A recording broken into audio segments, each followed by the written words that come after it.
The word that Isaiah the son of Amoz saw concerning Judah and Jerusalem.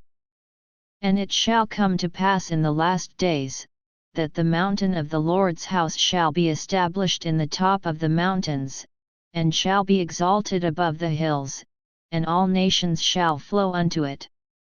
And many people shall go and say, Come yet, and let us go up to the mountain of the Lord, to the house of the God of Jacob, and he will teach us of his ways, and we will walk in his paths, for out of Zion shall go forth the law, and the word of the Lord from Jerusalem. And he shall judge among the nations, and shall rebuke many people, and they shall beat their swords into plowshares, and their spears into pruning hooks. Nation shall not lift up sword against nation, neither shall they learn war any more. O house of Jacob, come yet, and let us walk in the light of the Lord. Therefore thou hast forsaken thy people the house of Jacob, because they be replenished from the east, and are soothsayers like the Philistines, and they please themselves in the children of strangers. Their land also is full of silver and gold, neither is there any end of their treasures.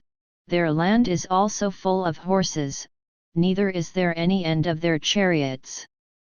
Their land also is full of idols, they worship the work of their own hands, that which their own fingers have made.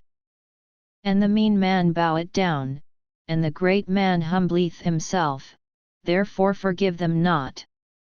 Enter into the rock, and hide thee in the dust, for fear of the Lord, and for the glory of his majesty. The lofty looks of man shall be humbled, and the haughtiness of men shall be bowed down, and the Lord alone shall be exalted in that day.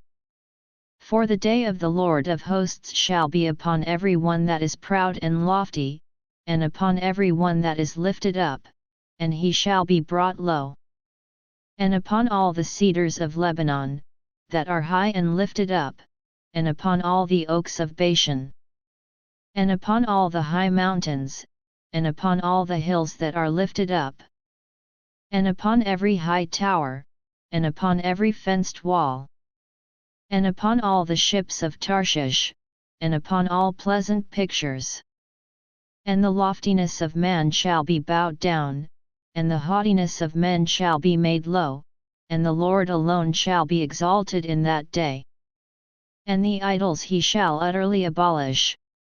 And they shall go into the holes of the rocks, and into the caves of the earth, for fear of the Lord, and for the glory of his majesty, when he ariseth to shake terribly the earth.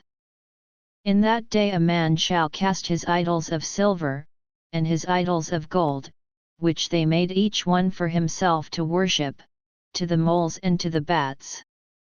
To go into the clefts of the rocks, and into the tops of the ragged rocks, for fear of the Lord, and for the glory of his majesty, when he ariseth to shake terribly the earth. Cease ye from man, whose breath is in his nostrils, for wherein is he to be accounted of?